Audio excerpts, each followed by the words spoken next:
Olá, meus irmãos, queridos amigos do Ideal Espírita. Mais uma vez trazemos a nossa cooperação, rogando a Jesus que Ele possa derramar suas generosas bênçãos sobre todos nós, onde agradecemos de coração essa oportunidade da Federação Espírita de transitarmos mais uma vez no estudo de hoje da nossa temática, que é da parte segunda da vida espírita. Esse capítulo das relações no além-túmulo vem dar um sentido mais claro nas relações das comunicações entre os espíritos desencarnados. Como é de conhecimento, sabemos que os espíritos, eles atuam sobre os fluidos espirituais. Então, desta forma, eles empregam o pensamento e a vontade, porque são essas ferramentas utilizadas por eles. E essa comunicação, ela se estabelece pelo fluido cósmico universal. Então, segundo a questão 282, que diz que é uma espécie de telégrafo universal. Então, é o veículo de transmissão dos pensamentos. E Leon Denis, ele vai dizer assim, no livro No Invisível: os espíritos operam na formação das vestes, costumes e adornos, agindo sobre os fluidos, emprestando-lhes formas e propriedades adequadas ao fim que tenham em vista. Então, o pensamento possui a propriedade de criar formas e imagens. Assim, quando a mente lança um pensamento no ar, esse pensamento, essa onda, ela é materializada e esta onda, ela pode ser captada por uma outra mente, por uma outra estação mental, diríamos assim, mantendo entre eles uma comunhão mental. Então, nesse processo de comunicação entre todos os seres pensantes da vida superior,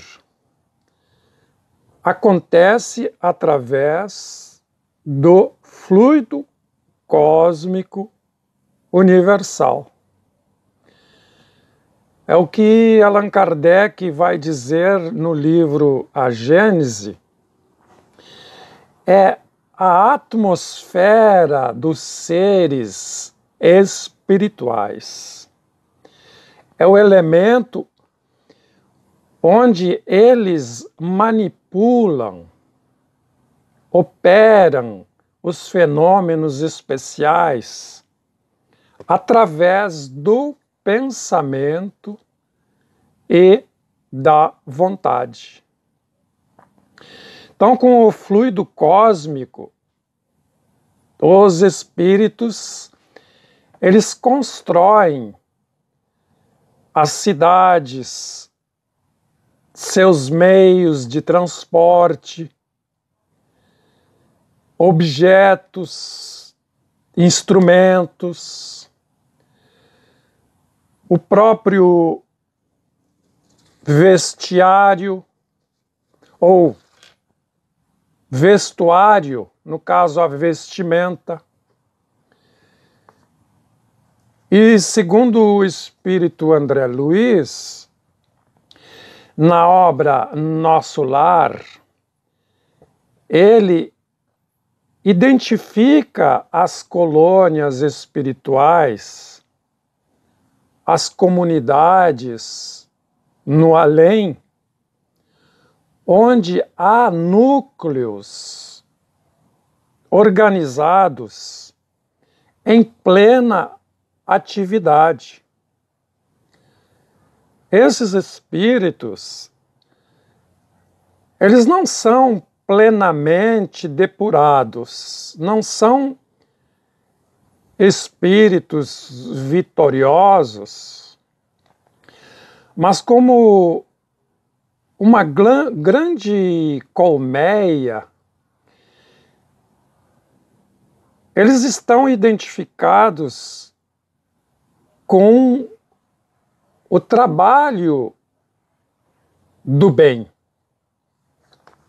Assim, os espíritos, eles criam, eles plasmam o ambiente onde eles atuam, mentalizando e modelando as formas de um objeto qualquer. Assim, todas as almas impressionam-se reciprocamente. Elas trocam vibrações e podem comunicar-se a todas as distâncias. E nessa ligação não há a necessidade de palavras articuladas. Embora muitas vezes sejam usadas as palavras articuladas. Em decorrência de nós estarmos aqui muito habituados a elas. Então, muitas vezes isso leva a algum tempo para os espíritos ou o espírito criar esse hábito. E o que Ivone do Amaral Pereira, no livro Devassando o Invisível, Ela diz assim: em regra, os desencarnados estão lá com a fisionomia daqui, com a forma corporal daqui. Então, o corpo molda o perispírito e o perispírito molda o corpo. É claro que ela diz, há exceções na aparência e nas vestes que usam, principalmente dos espíritos inferiores e os espíritos criminosos, cuja mente não possui vibrações à altura de efetuar a aparência requerida. Então é o que ela traz neste livro para a nossa reflexão. Então, na questão 284, Kardec pergunta: como podem os espíritos, não tendo corpo, comprovar suas individualidades e distinguir-se dos outros espíritos que os rodeiam? E ele tem como resposta o seguinte: eles comprovam suas individualidades pelo perispírito, que nós já comentamos em estudos anteriores. Porque a natureza do perispírito está sempre em relação com o meio e com o grau de adiantamento moral do espírito. Então, assim, meus irmãos, os espíritos inferiores, eles não podem mudar de envoltório quando bem desejarem, ao seu bel prazer. E também não podem realizar deslocamentos de um mundo para outro, porque a própria densidade grosseira do perispírito não permite que eles saiam do meio apropriado a eles. Assim, o perispírito se modifica com o progresso moral que o indivíduo realiza em cada encarnação. E para que se possa entender a diversidade de mentalidade do plano espiritual, Kardec construiu uma classificação sobre os níveis evolutivos, os quais os espíritos pertencem às ordens e suas respectivas classes, onde eles não são iguais nem em poder, nem em inteligência, nem em saber, nem em moralidade. E na questão 274, ele nos mostra que nas diferentes ordens de espíritos há entre eles uma hierarquia, há entre eles uma autoridade e uma subordinação. Lembremos que aqui no Livro dos Espíritos há uma página sobre a lei do trabalho. Sempre haverá alguém que administra, sempre haverá alguém que orienta, sempre haverá alguém conduzindo um determinado grupo para atingir um objetivo. Porque a misericórdia divina identifica essa hierarquia a nós, porque é uma hierarquia de natureza moral. E essa hierarquia tem que predominar em todos os setores. Então, qualquer que seja o grau de adiantamento na erraticidade,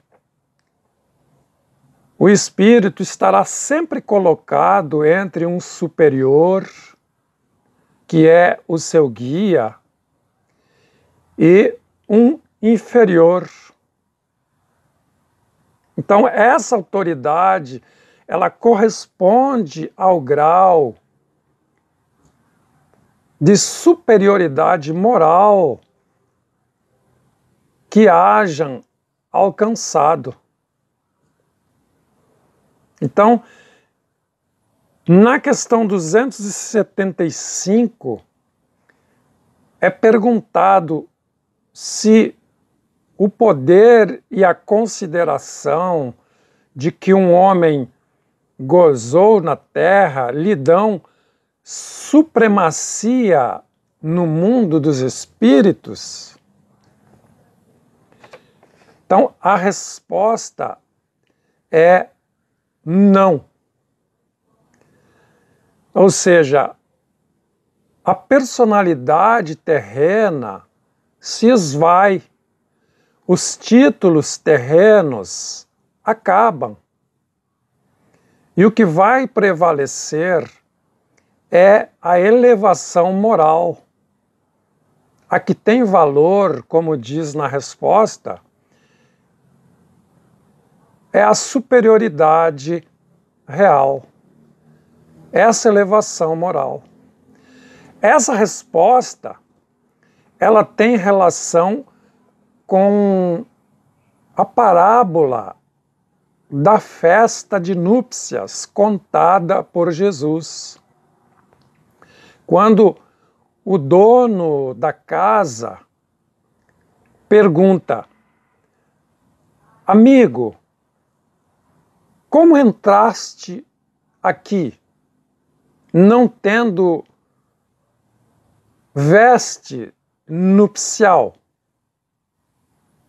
Então,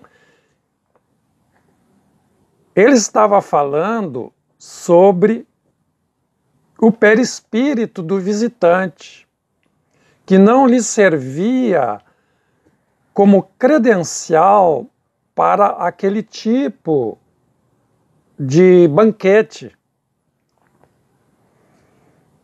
E na questão 278 é perguntado se os espíritos das diferentes ordens se acham misturados uns com os outros. Vem uma resposta. Mais uma vez, essa atração decorre da sintonia, da afinidade que reúne os iguais, formando grupos ou famílias pelos fins que visam. Ou seja, como diz aqui, os bons pelo desejo de fazer o bem e os maus pelo desejo de fazer o mal. Porém, nesse aspecto,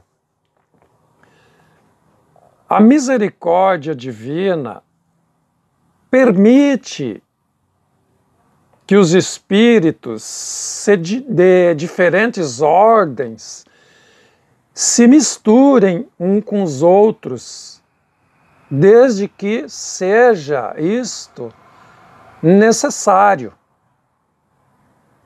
Porém,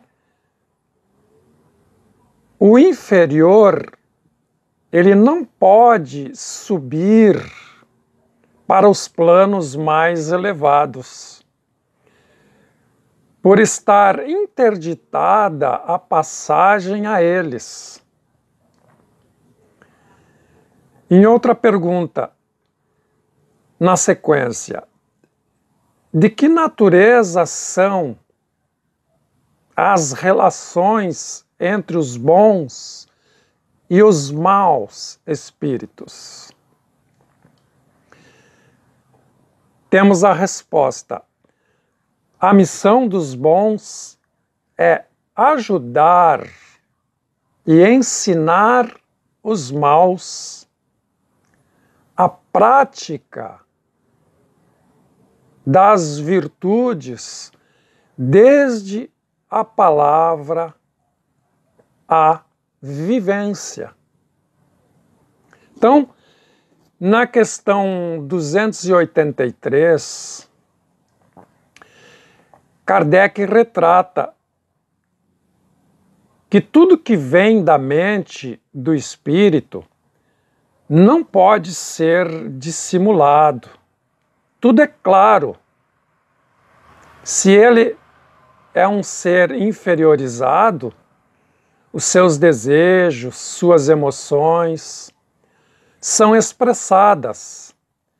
Então, dessa forma, é impossível a dissimulação e o disfarce. Porque cada um mostra como é interiormente. Então percebemos que uma alma consegue ler a outra alma.